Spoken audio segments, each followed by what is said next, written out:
അല്ലേലും ഈ സ്വർണ്ണക്കടക്കാർ ഇങ്ങനെയാ, വാങ്ങാൻ വരുമ്പോ മാത്രം പൊന്നു വില, കൊടുക്കാൻ വന്നാലോ പുല്ലു വിലയാ. അതെ, ഒരു മിനിറ്റ്, കമ്പോള നിലവാരം വായിക്കാറില്ലേ? ഈ നാട്ടിൽ ഇപ്പൊ വിലക്കുറവുള്ള ഒരേ ഒരു സാധനം സ്വർണ്ണ. ഏത് ജുവലറി കൊടുത്താലും ഇവിടെ പറഞ്ഞതേ കിട്ടൂ. വരട്ടെ. വാ പോവാം. സൂക്ഷിച്ചു വെക്കടാ സ്വർണ്ണം. എന്താ വേണ്ടത്? പുതിയ ഡിസൈൻ വള വന്നിട്ടുണ്ടോ? ഉണ്ടല്ലോ കൊച്ചാ, ഇവർക്ക് ആ വളകളൊക്കെ ഒന്ന് കാണിച്ചു കൊടുത്തേ. കടന്നൂരു ഞങ്ങളുടെ കാഞ്ചനവള, വോട്ടുവള.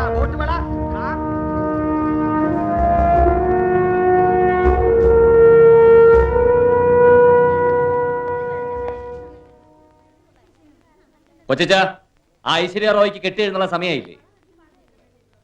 മുതലാളി എത്തിയിട്ടും തൊഴിലാളി എത്തിയില്ല എന്ന് പറഞ്ഞാൽ ഇവൾക്കൊക്കെ തോന്നുമ്പോ കയറി വരാൻ എന്താ സർക്കാർ ഓഫീസാ? അവൾ ഇവിടെ ജോയിൻ ചെയ്തിട്ട് എത്ര നാളായി? 7 മാസം. ഈ 7 മാസത്തിനിടയ്ക്ക് ഇന്നേ വരെ ഒരു ദിവസമെങ്കിലും അവള് സമയത്തിന് വന്നിട്ടുണ്ടോ? അല്ല ഗോവിന്ദ, വേണ്ട. കൊച്ചനൊക്കെ ചേർന്ന് അവൾക്ക് വളം വെച്ചു കൊടുക്കുന്നത്. ഞാൻ വിചാരിച്ച ഈ നിമിഷം കമ്പ്യൂട്ടർ പഠിച്ച നല്ല ഗുരുത്തുള്ള വേറെ പിള്ളേരെ സീറ്റിലിരിക്കും. അത് ഞാൻ അവൾക്ക് കാണിച്ചു കൊടുക്കാം. എന്തായാലും ഈ വക പണ്ടാരത്തെ ചുമക്കാൻ ഗോവിന്ദനെ കിട്ടില്ല. ആരും ചുമക്കണ്ട, പണ്ടാരത്തിന് നടക്കാൻ അറിയാം.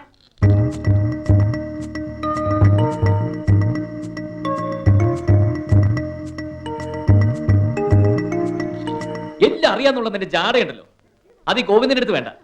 അമ്മായിയപ്പന്റെ വീട്ടിൽ വിരുന്നിന് പോകുമ്പോഴാണോ ജോലിക്ക് വരുന്നത്? 1-ാം തീയതി തോറും തുപ്പല് തൊട്ട് എണ്ണി മേടിക്കാൻ ഒരു എളുപ്പമില്ലല്ലോ. ദേ, ഞാനിവിടുത്തെ സ്റ്റാഫാ എന്ന് വെച്ച് ആരുടെ അടിമയൊന്നുമല്ല. എന്റെ അമ്മായിയപ്പന് സ്വന്തമായിട്ട് ട്രാൻസ്പോർട്ട് സർവീസും ഇല്ല. ചിലപ്പോൾ ലേറ്റ് ആയി വരും. That's not my fault. Yes, that is my fault. Do you know every day you are late. Yesterday late, today late, tomorrow may be late. So this is a last warning. Please ഒന്ന് വഴി മാറാമോ? എനിക്ക് അകത്ത് കിടക്കണം.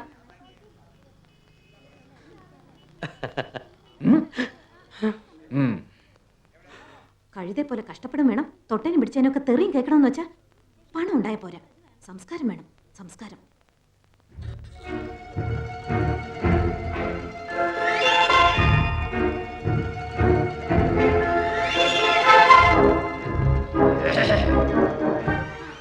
வணக்கம் கோவிந்தண்ணா. வணக்கம் முருகா. நேத்து காணாம எங்க போயிருந்தே? பத்மாவில புது ரஜினி படம் ரிலீஸ் தானே, பார்த்தச்சன்னா சூப்பர். அப்புறம் கோவிந்தண்ணன் பிளாக் டீ தானே? சொல்லுங்க, அங்க எல்லாம் என்ன டீ காஃபி? முருகா, எனக்கு ஒரு லெமன் டீ. வயிறெல்லாம் வசப்பசகா இருக்கான்னு ஒரு சம்சயம். அங்க ஒரு டீ கூட. ഒരു കോഫി. എനിക്കൊരു കാപ്പി. എനിക്കൊരു ചായ. തമ്പി, എനിക്കൊരു പാലും വെള്ളം. പാല് കൂടിയാലും പഞ്ചസാര കുറയ്ക്കണ്ട. മുരുക, എനിക്കൊരു ഐസ്ക്രീം. വാനില. சின்ன கப்பா பெரிய கப்பா? ഫാമിലി കപ്പ് കൊണ്ട് കൊടുക്കടാ.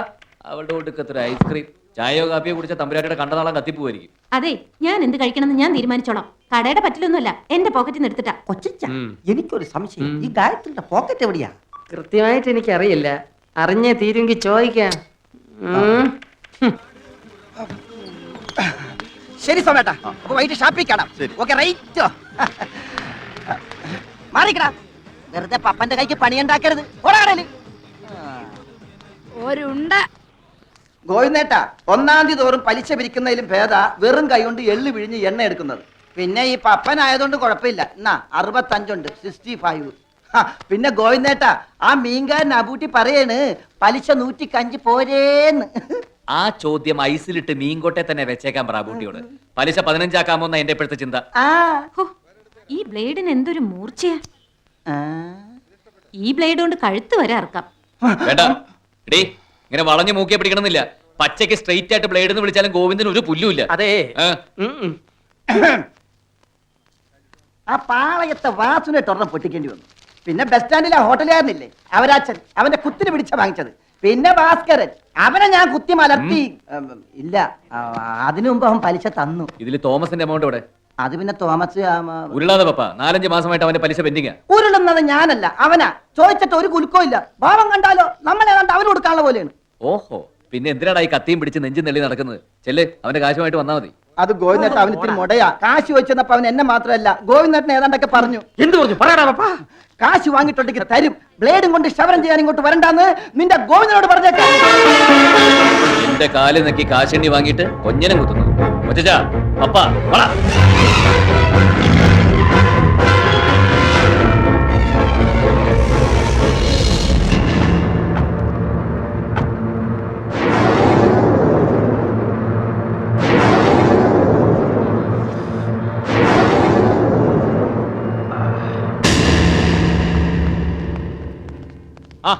എന്താ തോമസേ, സുഖമാണല്ലോ?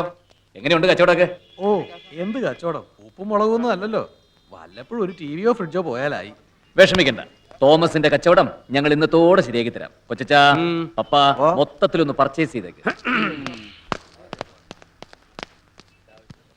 തോമസേ, ഓ ഇതിൽ ഏഷ്യാനെറ്റ് കിട്ടുന്നുണ്ടോ? ഉവ്വ സൂര്യ? കിട്ടുന്നുണ്ട്. അപ്പൊ ആക്ഷൻ ചാനലോ? കിട്ടുന്നില്ല. ഇല്ല. ആ, ആര് പറഞ്ഞു? നല്ല ഇടിവെട്ട ആക്ഷൻ ചാനൽ ഞങ്ങൾ കാണിച്ചു തരാം. അല്ല തോമസേ, ഈ ഫ്രിഡ്ജ് വാങ്ങിയ ഒരു ടേബിൾ ഫാൻ ഫ്രീ എന്ന് പത്രത്തിൽ കണ്ടല്ല. അത് പുതിയ സ്കീമാ, അടുത്ത മാസേ തുടങ്ങും. എന്നാ ഞങ്ങൾ അങ്ങനെയല്ല, ഒരു സ്കീം തീരുമാനിച്ചിറങ്ങിയാൽ അത് അപ്പ തുടങ്ങും. അതെ, രണ്ടടിക്കൊരു കുത്ത് ഫ്രീ, 2 കുത്തിനും ഒരു ചവിട്ട് ഫ്രീ, ഓരോ ചവിട്ടിനും. അത് തോമസ് തന്നെ പറ. തരാനുള്ളത് ഇൻസ്റ്റാൾമെന്റ് ആയിട്ട് വേണോ അതോ ആകെ മൊത്തം ടോട്ടൽ ഒന്നിച്ച് വേണോ? ഇതാ ഗോവിന്ദന്റെ ഒരു രീതി. എവിടാ ഗോവിന്ദന്റെ കാശ്? ഷർട്ടേന്ന് വിടറാ. കാശ് വാങ്ങിച്ചിട്ടുണ്ടെ തരും. കടയിൽ വന്ന് ഗുണ്ടായുസം കാണിച്ചാ പെരുമാളിനെ വിളിക്കും ഞാൻ. വിളിക്കടാ നിന്റെ പീറ പെരുമാളിനെ, വിളിക്കടാ.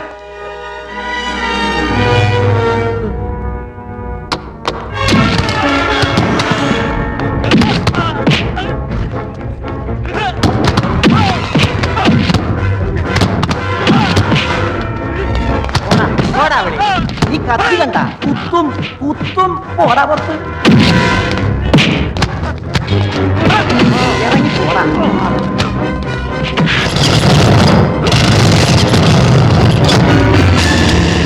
ഇനി ഇത് ഗോവിന്ദന്റെ കയ്യിലിരിക്കും.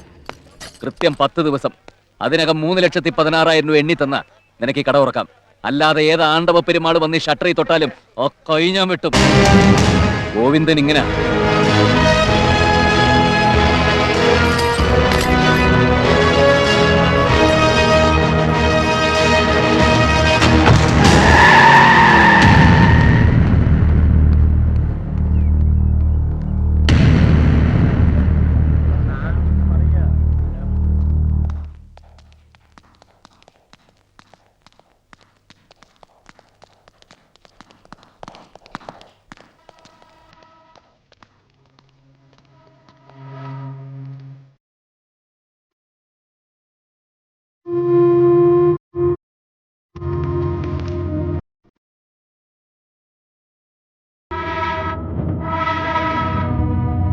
அச்சா, ஆ என்னடா நம்ம தோமஸ் வந்திருக்க.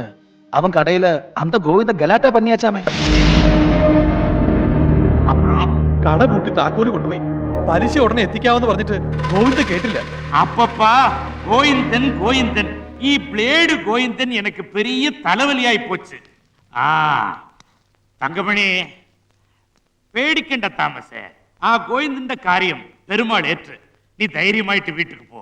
അല്ല അത് ആ എന്നാ ഭയമാ? പെരുമാളല്ലേ പറയുന്നത്. പോ ഓ